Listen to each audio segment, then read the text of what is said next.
Alright, we're going to make an attempt to catch some fish this time because I've went out 2 or 3 other times and didn't catch anything to film. I'm at Joe's right now. I had to just pick up some braid scissors and some pliers and also a little bit of leader material.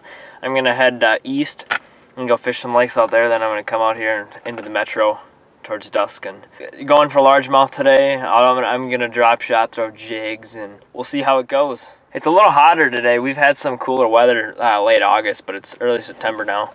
And it's 85 degrees today, so we'll see how the weather change affects the fishing. I'm on the water now. I just wanted to get everything set up here, get the camera on. I'm gonna drop shot first. I don't know how deep the water is. It is a lot clearer though. And I can't see my depth because my transducer busted off the little mount. So now it's just sitting zip tied up onto one of the tie downs in the back. But I'm gonna just drop shot like a 3-inch crosstail minnow or a shad over. It's got to be about 15 feet of water, I'm assuming. And a guy at the boat launch said he was drop shotting, and it is a lot warmer today, so that might be the key. So I haven't caught a single fish yet, so I'm gonna resort to the old trusty. I really only buy 2 colors. I buy the pumpkin seed and then the watermelon, chartreuse pepper ring fries.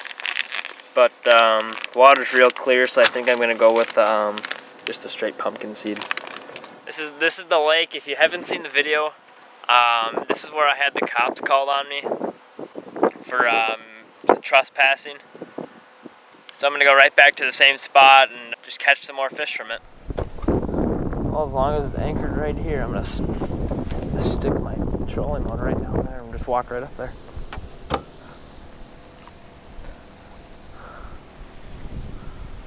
I'm gonna actually put a pack of ring fries in my pocket.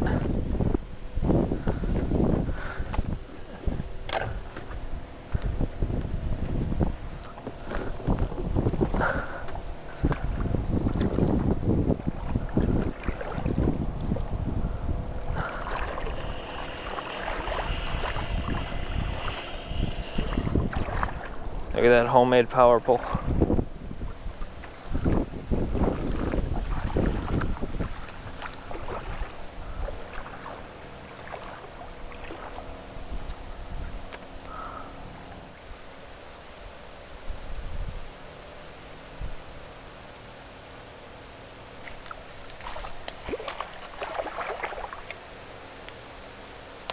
There's one.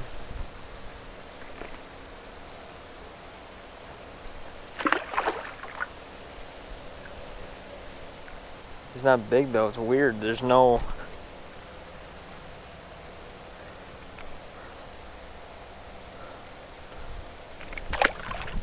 like hardly any fish in here. I personally think the landowner sprayed something in here. Yep, something's up with it. I think they stopped the water flow in there or sprayed something because usually there's 10 fish in this spot at all times.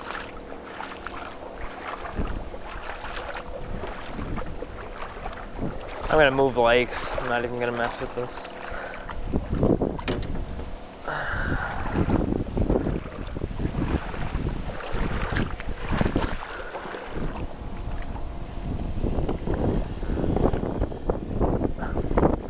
Alright, we moved over to a different lake. Just because the Montreville wasn't doing any good. But now I'm on a smaller lake.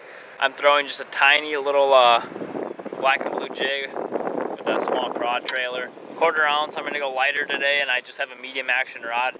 I'm not gonna go too heavy on them because the last time I was out here, the smaller jigs were just working a lot better for the guys I was fishing with.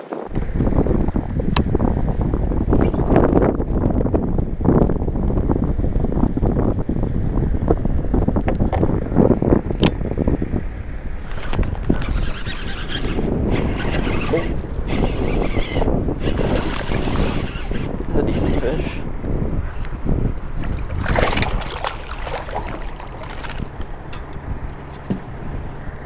Oh.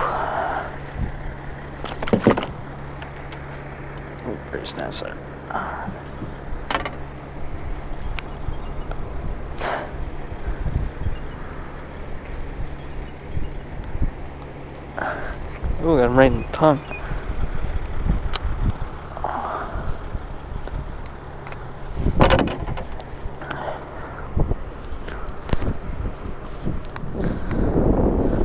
That fish, I actually saw him. He as soon as I casted it onto one of those lily pads and drug it right off of it, and I watched him come up and eat it.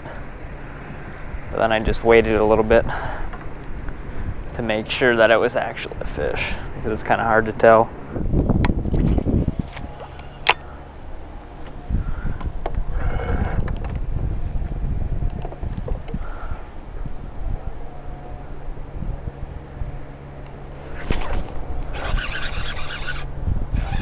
Ooh, this is a good one. Oh! It's a good fish. We're gonna have to get the net on this one.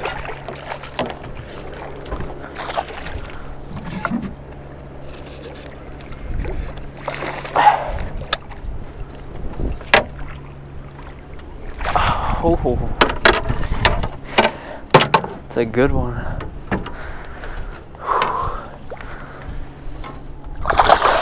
This fish is probably close. He's not done fighting yet. He's not as big as I thought, but he's a good one. Ooh. It's a nice fish. Healthy too. Get a quick measurement on him. Fish is probably 17.5 inches. Yep. Mouth is closed. Tail pinch almost 17.5. Just a hair under.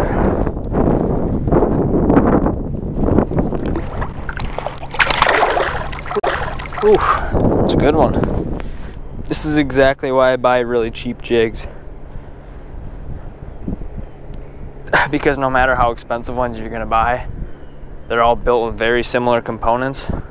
Minus, I mean, you can get some that are wire tied, but like the weed guards, they're gonna just get destroyed. I buy the Northland Jungle jigs just because they're so cheap. You can get them for like $3.19 retail price. And then I also use Arky and Booyah. But like Outcast, they make good jigs. All Terrain makes good jigs, but they're just a little expensive. That's personal though.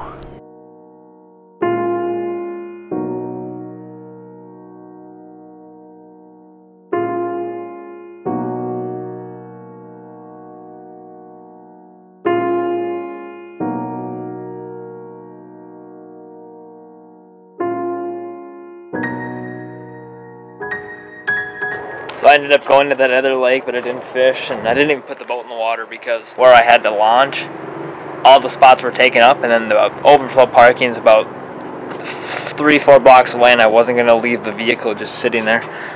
So I decided just to come home. But I'm going to go over the gear I used today, like rods and stuff like that, and tackle. For my bait caster, I was using a G-Loomis GLX 7.1 medium heavy extra fast with a crown arc and 50-pound braid, or a Power Pro. And I was just using just a little Northland jungle jig with a Rage Craw trailer on it. And then for the spinning rod, I didn't use this as much, I used it a little bit. It's the GLX, the 822, it's the mag medium extra fast, and then I have a Stratic on there. I like to limit my rods just because they're a real expensive rod. I don't need 10 of them. So I have one that I can use for walleye, bass, pike, everything. That's the mag medium I use for crappie too. Then I have my bait caster, which I can use for pike, bass, and anything. And then a more of an inexpensive combo is that Shimano X-Age with the Canon. It's a $200 combo. It's fantastic for $200, and they sell spinning and bait casting models on the rod. But if you enjoyed today's video, don't forget to give this video a thumbs up. Also, hit the subscribe button and turn on the notifications. We will see you guys next time. I'm going to be fishing this weekend, and if I film, you'll see the video go up. Also, follow my social media pages, because that gives you a, you're kind of following where we are before we upload the videos on YouTube. And that'll all be linked below. Same thing with all the gear I used today.